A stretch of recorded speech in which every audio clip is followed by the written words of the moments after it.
Hello and welcome to Gazzetta Dello Wrexham, the webcast of Watches Wrexham so you don't have to. It's been a promising last couple of weeks for Wrexham. At the weekend, we managed an impressive victory over the league leaders. Mark Carrington's top knot wasn't the only dodgy Barnet at the racecourse that day. Also, Wrexham are in the semi-finals of the FA Trophy.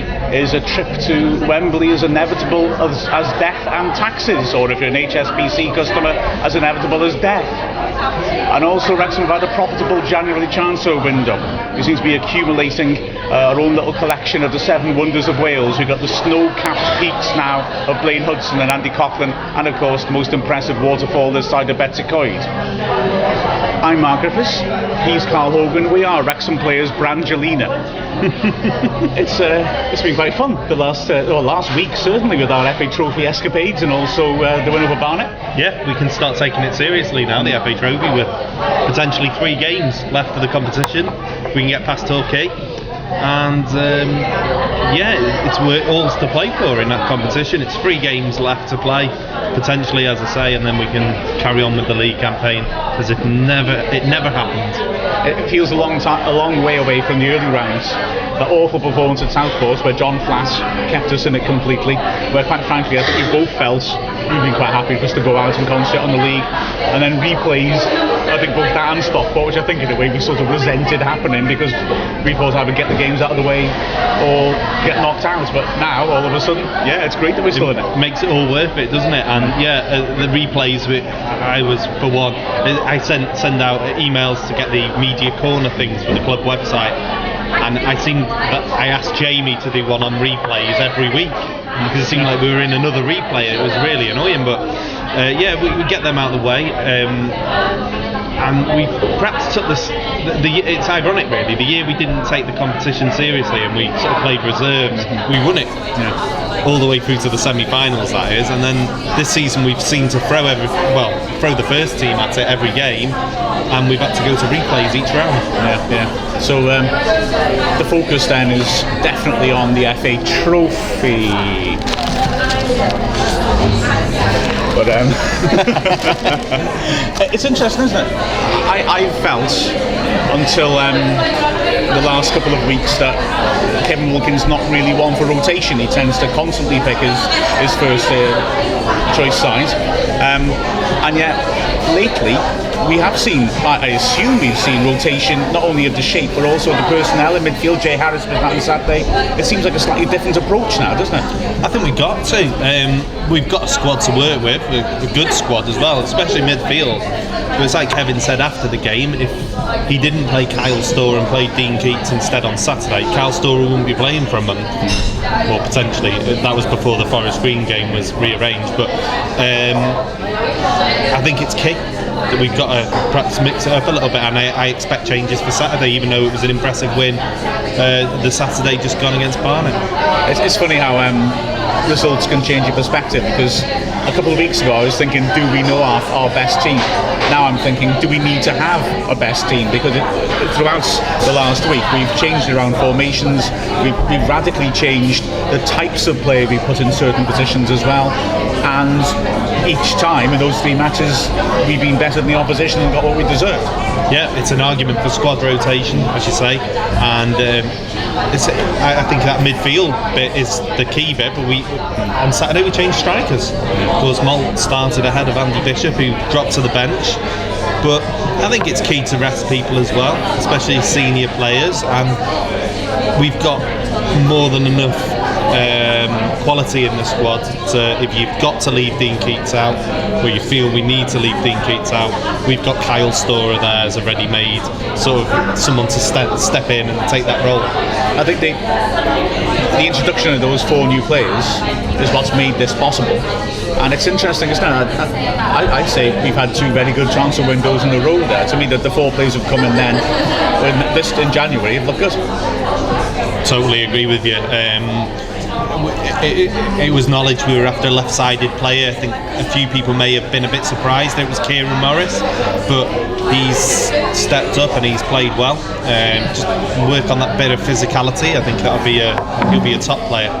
And the others that have come in, Storer, brilliant signing. I think one for the future. I know he's signed till the end of the season. I'm sure we'll be speaking to him then as well. But yeah, the 4 players we've brought in have been quality. Yeah, absolutely. There is the one issue on the left-hand side, of course, and this is the start of our brand new Gazzetta Dello Wrexham competition. Who the heck plays at left back if Neil Ashton is suspended? And as he's 1 yellow from suspension, and as he's Neil Ashton, he will get suspended. Who plays left back there? We think Anthony Stevens can't play in the FA Trophy. So if Ashton gets suspended for either of those or the final, we could have a bit of fun on our hands. So answer in the back of a postcard if such a thing as a postcard still exists. So there's a Gazzetta Dello Wrexham, and we'll place them all carefully in a bin and set fire to it. I can't wait to see Finlay as well. I'm always wary of players coming from League of Wales, I've got to be honest. And I'll be interested to see what he's actually like, because Carl Darlington knows him, has had a chance to look at Wrexham's standard and judge that he's done what we need. Yeah, we've just been to Collier's Park now, seen him down there. He's working it with Dave Spendiff on fitness, trying to get ready for bursting into the team. But yeah, I'm interested to see what he's like as well. He sounds promising, but as you say, we've been scolded with giving players from the League of Wales, Welsh Premier League, too much expectation too soon. Paul Roberts was a massive example of that, where we thought he was going to be the answer to everything. He came on against West Ham and did okay, and then he tailed off. We need to perhaps, take a bit of care with him, wrap him up a bit, not use him too much, and let's hope he can just get in there and do the job straight away. So he was there this morning, was he? He was, yeah. He was jumping on a trampoline. Everyone's got a hobby. I'm a bit worried now because I didn't notice him, I didn't recognise him. I'm scared when we have to interview him to make sure I know who he is. When Tancock and Flat make a debut in the same match, I think it was Tancock was brought into the interview room. I really wasn't totally sure which one was which, and I had to. That was my fault. I just go and collect some players and I threw them in, and one of them was, and you weren't sure which was which. I should have said, "Here's Scott Tancock." It's very nice of you to say so, but I think really the fault of the interviewer who doesn't know the identity of his own players is probably the interviewer's fault. So I deliberately asked a couple of open questions. I thought it was him, and I was right, but I still asked a couple of open questions just to see what he said, just to make sure it was him. Alex and I had a similar one on Tuesday at Halifax.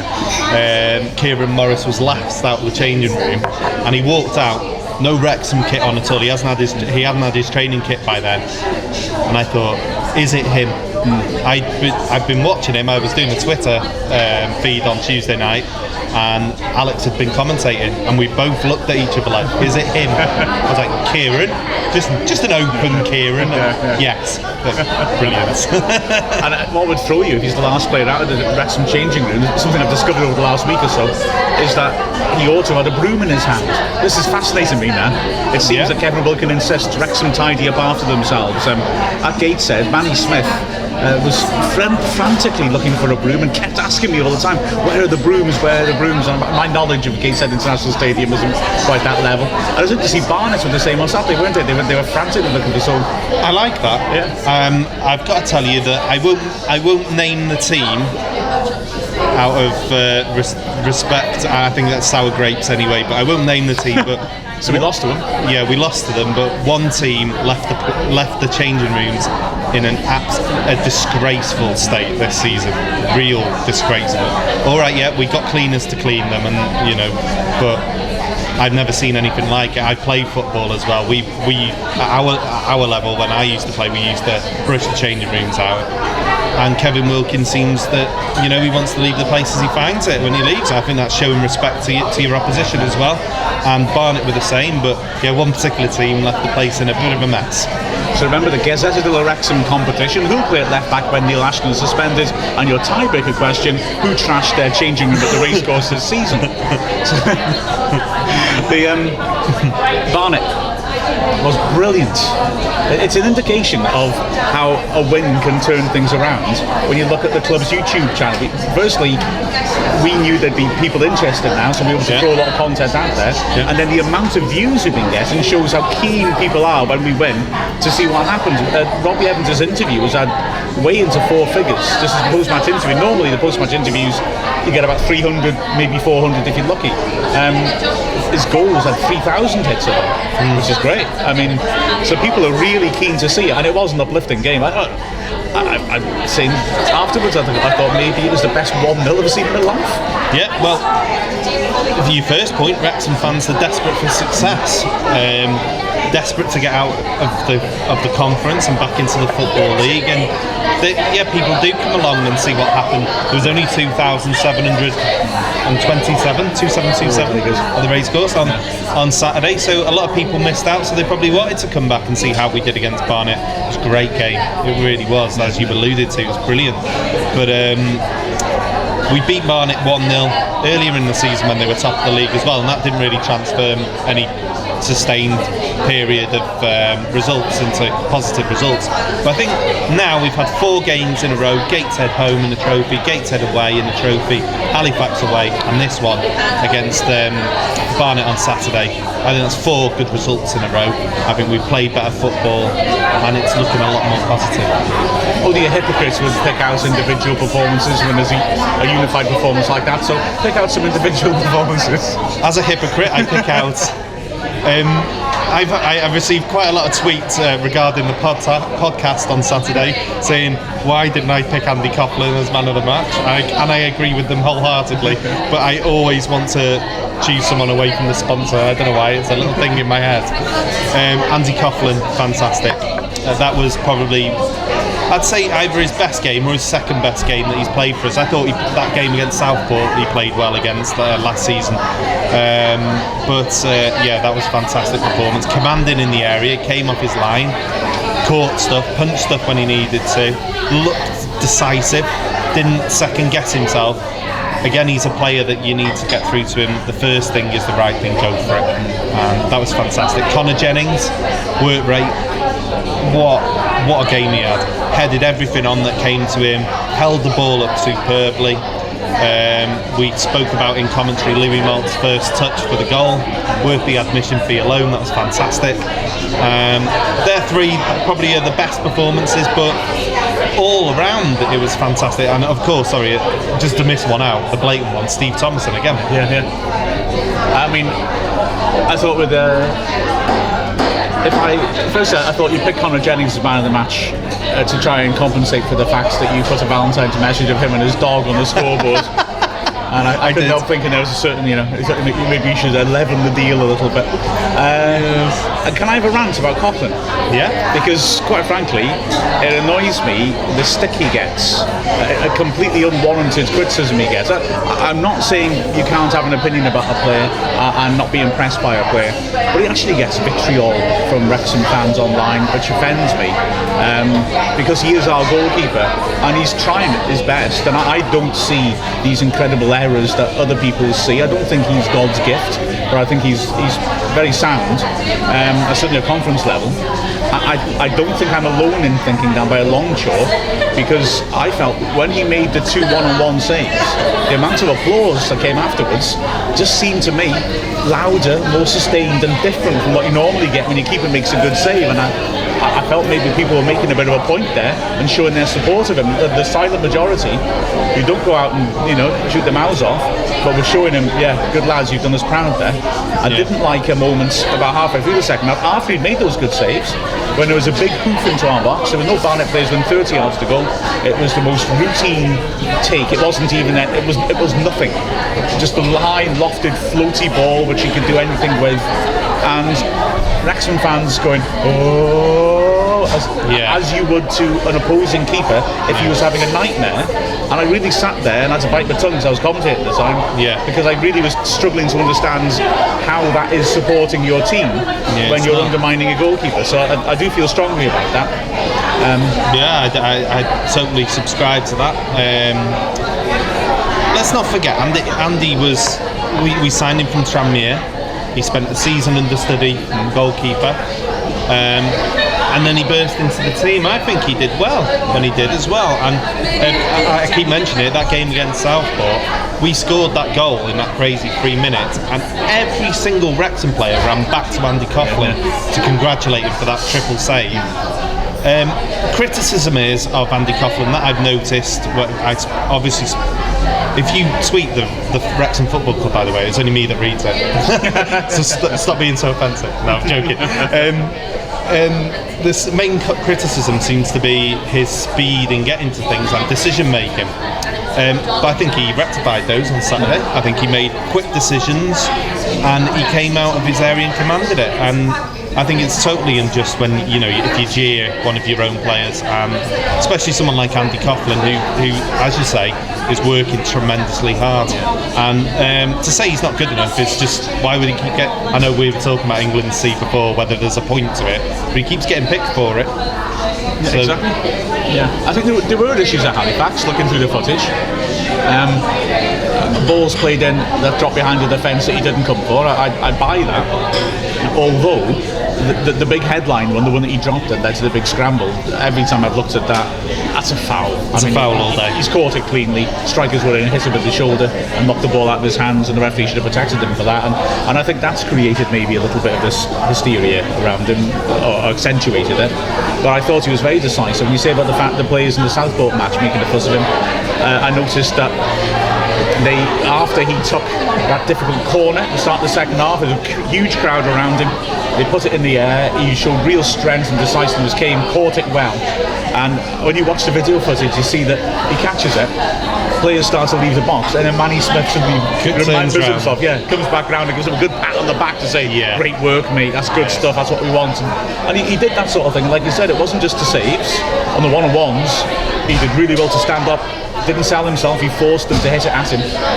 But it wasn't just that, it was the fact that he was coming for stuff in the box and relieving the pressure. In a game like that, you have to. As a back four, you've got full confidence in that man behind you, and I think they did. I think they gave him a bit more. They perhaps worked on that. They gave him a bit more leeway to come and get these balls instead of relying on the back four to head them away. And super. As you say, Manny Smith going back to congratulate him for taking that corner. I think it must have been spoke about. Yeah, I think so, absolutely. 333 minutes now since Andy Coughlin let a goal in, by the way. 3 consecutive clean sheets. You can't argue with that, can you? Exactly. Yeah. And let's face it, he's been busy in all 3 of those games. Yeah, absolutely.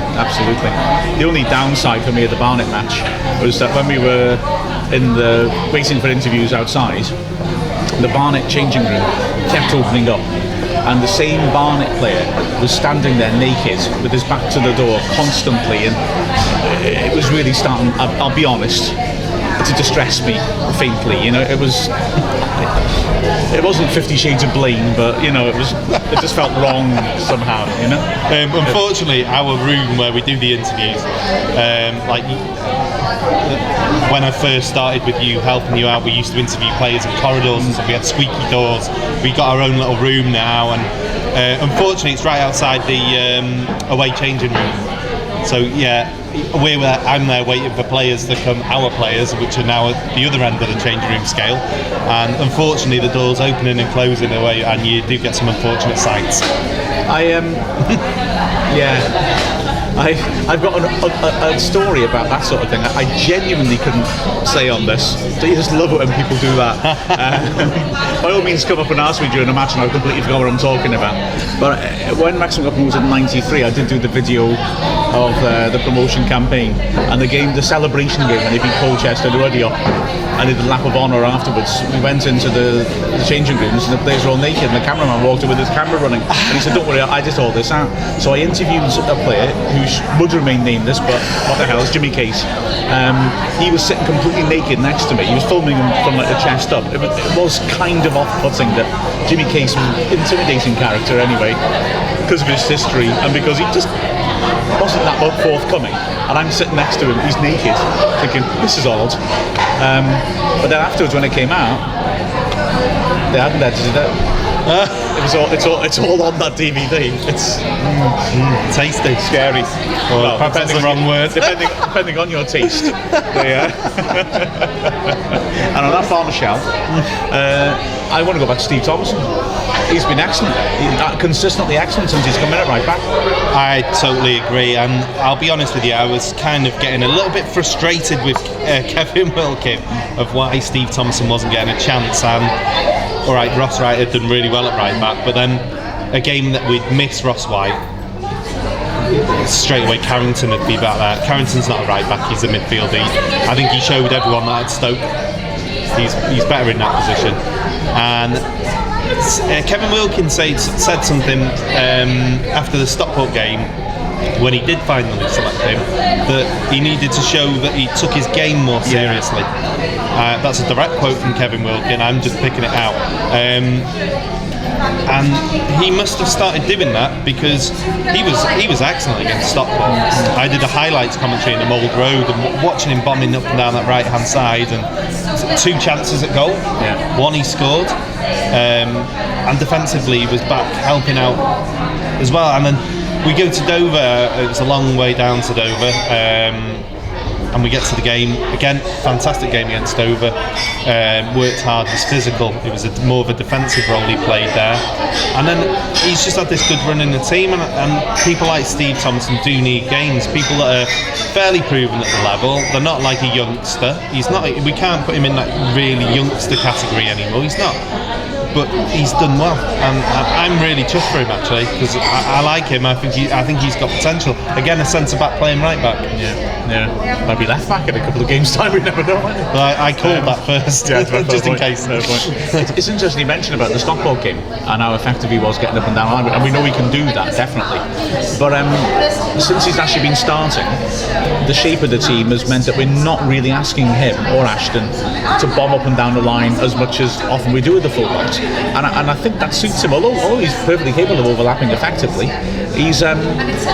I think it's good for him to just focus on being a defender. And I think I felt this before he got into the team. He's the sort of player that if you just go in there and keep it nice and simple for him and say, look, just get in there, your job's to defend and make that side of the defence secure, you simplify his task, and he'll do that for you. He's a perfectly reliable right back. I'm sometimes worried that he has slight lapses of concentration and maybe be more focused on the defensive side suits him. But he's since he's starting these little runner games, he's just a constant 7 out of 10, isn't he? All the time, really solid. Yeah, and I'm so glad he's done that. It brought him out of his shell. But as you say, concentrating more on that. No disrespect to Stockport, the opposition wasn't as good that day as what we normally face, and he was able to get forward a bit better. The occasions he's got forward since, he's made good overlapping runs. I think he had a shot on Saturday, didn't he, that was miles wide, but you know, he's trying things, he's got a bit of confidence. I like that in the lad. And as you say, concentrating on that defensive side of his game, getting in the right position. He used to not get in the right positions for headers when there was a throw in down the line. He used to let people get away. There was the game against Chester at home where he got completely mauled and the lad headed it home behind him. He didn't seem to jump, and I think things just started going wrong for him from there on in. I think that anyone has a bad game against Chester, I think the fans pick you up on it, and it works against you a little bit. But since now he's back in the team, he's gathered momentum, and going forward, I think let's face it, brutally honest, we've struggled for a right back. Can you name a right back since Curtis Obeng, apart from Declan Walker, that's out and out right back? We've not had one. Yeah, that's absolutely true. I think as well that when we played Nuneaton at home, the Nuneaton reporter was talking about how he felt Kevin Wilkins is a player who really brings through and develops players and turns them into better players than they were. I wonder if Steve Thompson might be someone who benefits from that. Could be. That could be why he's spent so long on the sidelines, and perhaps they've been working on him in training to make him the right back. But I think it was more by accident that he ended up in the team. But he came on as a substitute, I think, against Stockport. Made such an impact. It forced Kevin Wilkins' hand. He had to pick him for the next game.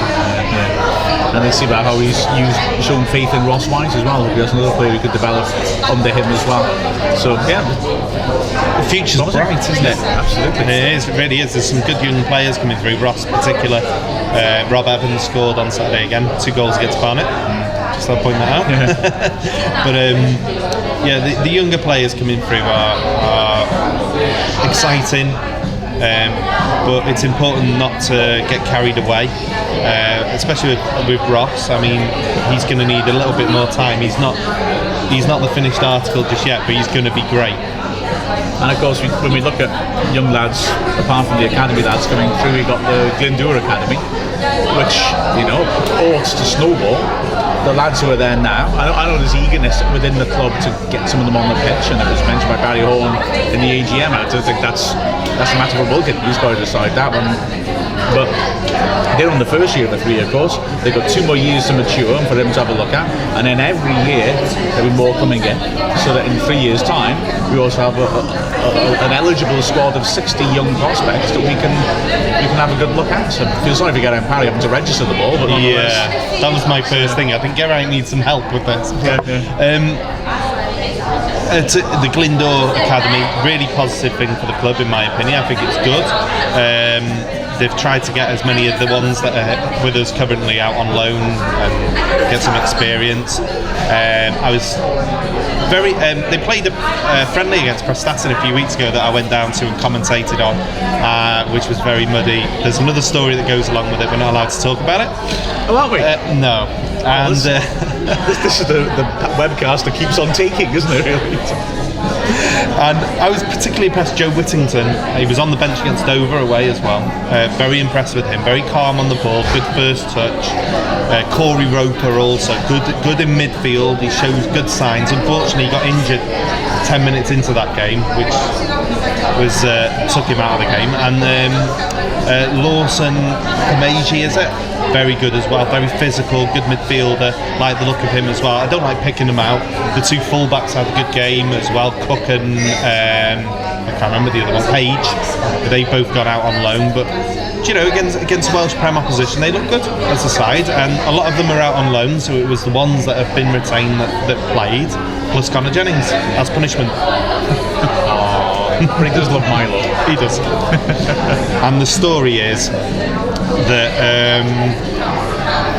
I was furious during the game because Wrexham had to play one of Prestatyn's players up front with Connor Jennings because we had 2 injuries and we only had 12 players, and 2 of them were goalkeepers, so there was goalkeeper on the bench.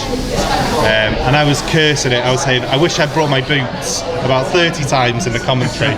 And then as I'm leaving, Lee Jones said to me, if you'd have had your boots, you'd have been playing, Carl. No. I could have played for Wrexham. Gutted. It's the feel-good story of the year. Except it didn't happen. Or the 200 or so people in attendance would have been, thank God for that. I think we can work this up into a screenplay. Jennifer Aniston's already attached. I'd already had it out in my mind that I was going to go up front and win flick-ons for Connor Jennings. And Connor Jennings will go back to Colliers Park and say, this guy's amazing, he's on the same wavelength as me. We've got to put him in the side. Fair enough. Well, let's get carried away again then. Torquay. It's an interesting tie, isn't it, really? I mean, 2 sides that I think are pretty much of a muchness. Yeah, Torquay, I think they'll be confident. They've had some really good results in the FA Trophy, and they'll be confident that they'll want to get to Wembley. I think it would be a rare occasion that Torquay have got to Wembley in recent history, and that's one of the perks, if you like, if there is one, of being relegated to the conference. But I think we've got that little bit of an edge on them in terms of we know what to expect. It's a 2-legged game. I think we've got to keep it tight at all times and try and break them down. But when they didn't travel well when they came to us, I thought I didn't see much quality there. And I think if we play like we did against Barnet and Gateshead and Halifax against them, I'm pretty confident we could win the home game at least, and then we'll see what happens away at Torquay. And then it could be a day out for everyone against North Ferriby. Yeah, indeed. Or Bath. I thought they did have injuries in that game, the 0-0 draw. Yeah. But they were quite poor as well. But then you could say we were massively overcautious. A really stodgy midfield diamond of 4 out-and-out midfielders, and nobody able to break forwards and break things up. And it was only the last quarter of an hour we opened it up, played the wide men, and then we should have won it then. And if we made the change sooner, we would have won it anyway. I think so. I think we could have won that game if we'd have made that change earlier. Kevin Wilkins said after he blames himself for that performance with the diamond. it didn't work. But at the end of the day, I think Torquay, they did have injuries, and they had there was registering players the night before, I believe, and they were bringing people in, and it was a bit of a mess, wasn't it? The squad. I think that should have. I think it's settled down now. But I still think that we can achieve a result out of that game. Part of me wants to draw something from that and say, right, that was part of a process for us of developing our system and the way we're playing, and we built, as you said earlier, game on game from there. So hopefully that means we're definitely, I think, in a better place than we were then. But I worry that actually Torquay are also in a better place now than they were then. So I think it's going to be tight.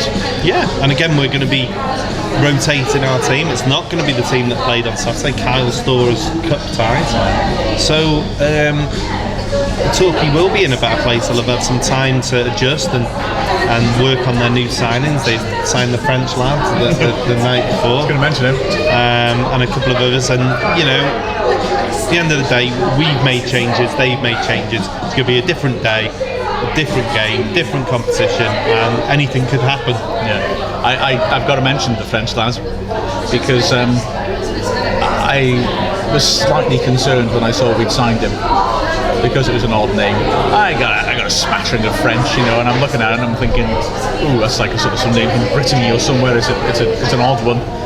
How are we going to just pronounce it? Left it just too late to contact the people I know who speak fluent French to get an answer back. I made a decision on what it was. I ignored the advice to ask the Torquay reporter who said his name was Guigan, because, to be fair, the bloke's from Devon, not France. Yeah.